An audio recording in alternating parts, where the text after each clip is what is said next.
Rev up your engines!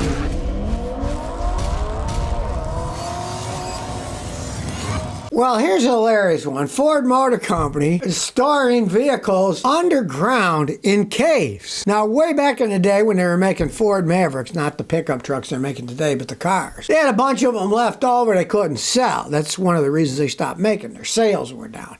Originally, they were high, then they got low. Outside of Kansas City and Missouri, there's two Kansas Cities, right? There is giant limestone caves, and they hid them in there. It's called Subtropolis. The cave system dug into the Bethany Falls limestone that's under Kansas City. Ford leased 25 acres to store the Mavericks they couldn't sell. Now, of course, it doesn't rain in the cave. It's always the same. Don't have to worry about people damaging the cars. That was back in the day, but guess what? They're still using them. They're not hiding Ford Transit and F-150s. You might think, why are they hiding in there? Well, it turns out that the caves are good for something else, too. Caves are underground. Nobody can see it. So instead of being like Jeep, which has lakes in Michigan that are surrounded by unsold Jeeps that people can see that are fishing in the lakes and stuff. Where are all those Jeeps? Well, they can't sell those things, right? Well, they put the Transit and F-150s down in a cave underground. Nobody can see it.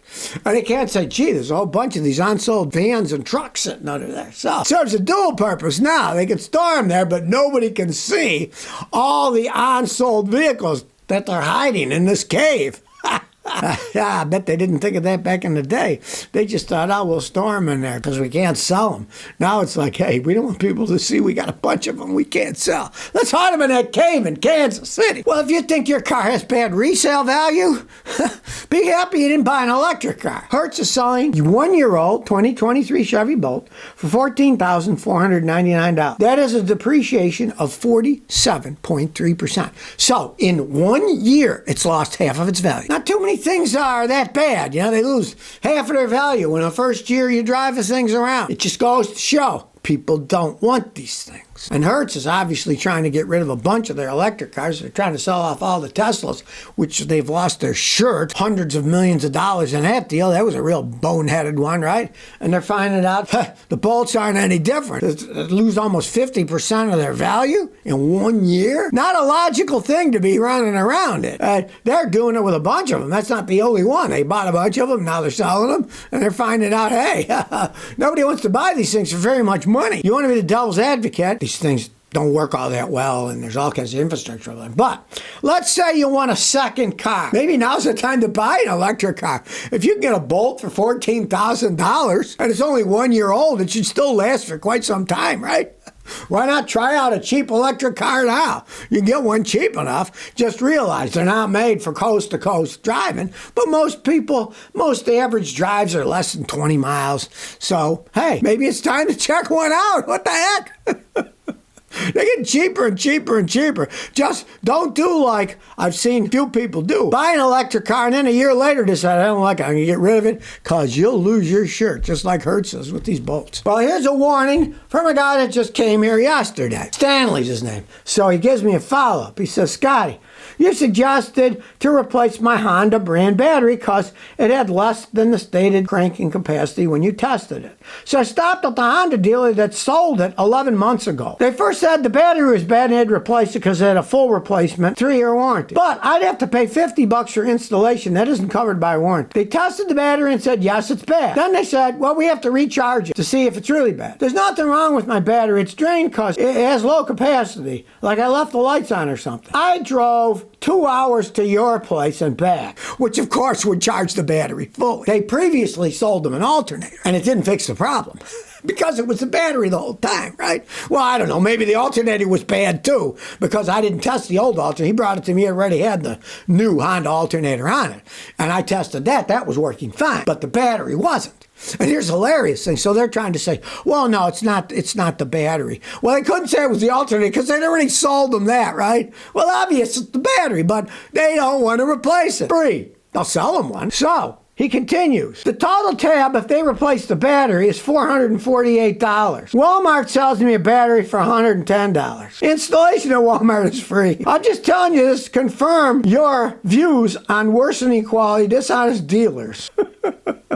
It's sad but true, you know? They sold them a battery's bad. Well, and then they want to charge them $58 to put the battery in. It takes a second. The battery, open hood, there's the battery. Boop, boop, take 2 bolts off, boop, the battery in, put it back on, right? But they said, well, we got to charge you for it. They sold them the battery. They wanted $448, and for $110, you go to Walmart and they'd replace the battery. They install it for free and they charge $110 for the battery. It just shows you. And you think, oh, you're getting a quality battery at the Honda dealer? Well, not really. He bought it there 11 months ago and it's bad already. Right? It's just insane what goes on at these places. Like I say, the dealerships are not there to serve you. They're there to serve themselves and make an awful lot of money. And you'd think they sold the guy a battery. It went bad. And we're so sorry. Here, put another one in. No. And they wanted him to pay for all this other stuff too. Testing and charging it up. So it's off to Walmart for a battery. Hey, he knew I knew what I was talking about. He watched me test it, right? So I said, well, maybe these guys will tell you it's good. And they'll say, oh, no. But no, they admitted it was bad. But then they said, well, no, the battery's not bad. It's not being charged right. But they had sold him the alternator, so they can't blame the alternator. They said, well, you left the headlights on or something. The guy didn't. And he drove it 4 freaking hours. Any alternator's going to charge a battery in 4 hours, right?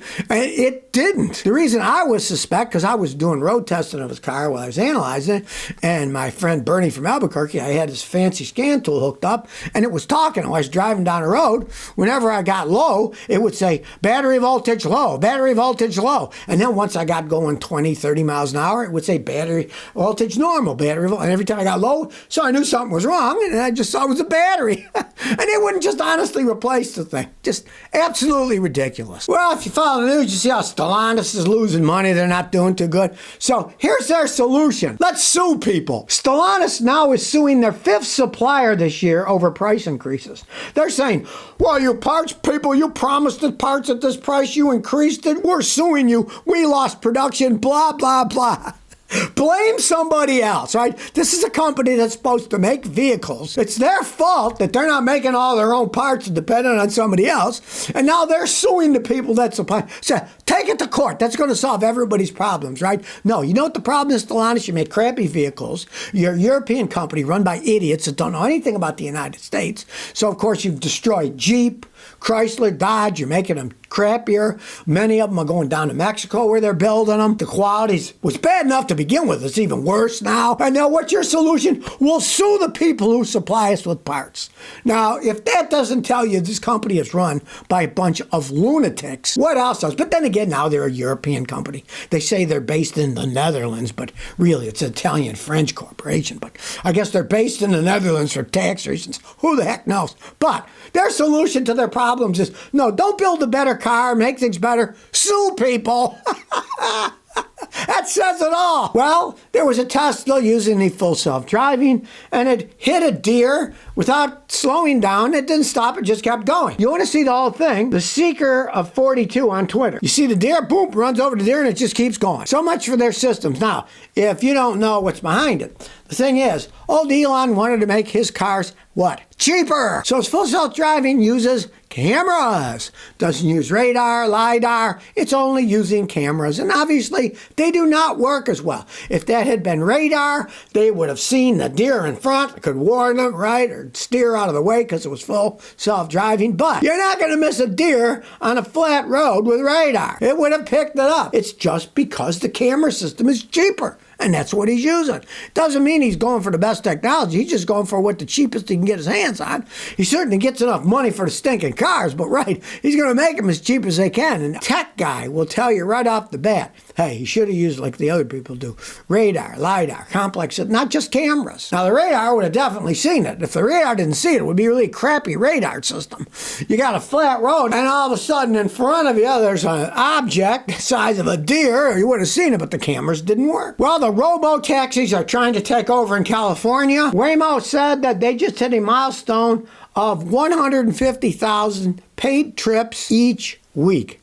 Now, where is this? Of course, it's mainly in California, San Francisco, and LA. That's where most of the rides are taking place.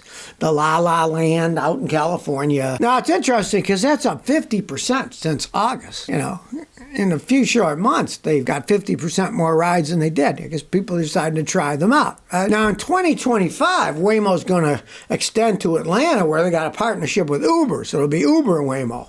And all I have to say is, I think it's a bad thing. People are trying to make a living doing Uber and Lyft, and now they're going to use robot machines instead. Who does that benefit, other than the corporations that run the Waymo and build the vehicles? It takes money out of his pocket. He's trying to make a living, trying to maybe subsidize his kids' education, and boom. Oh, well, you don't have a job anymore. The robot taxis are taking over.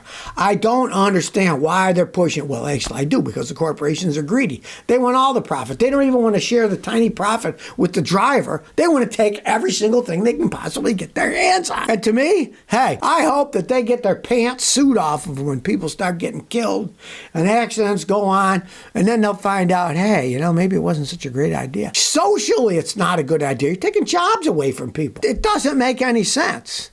There's no advantage to it. Maybe they want to say, all the cab drivers have to have electric cars. Okay, they have to buy the cars, spend the money, that's bad enough. But at least people will be making a living drive. In this case, they're getting rid of the drivers too. It isn't changing pollution any. Taking money out of somebody's hand. They got to have electric cars that people drive around. Why are they getting carried away with this autonomous stuff? Well, because guess what? They're greedy and they want to take all the money themselves. They want to sell the cars that are autonomous. Then they want to run the companies that run the fleets of ones, so they get all the profit themselves, and they don't have to have any workers driving the vehicles. So if you never want to miss another one of my new car repair videos, remember to ring that bell.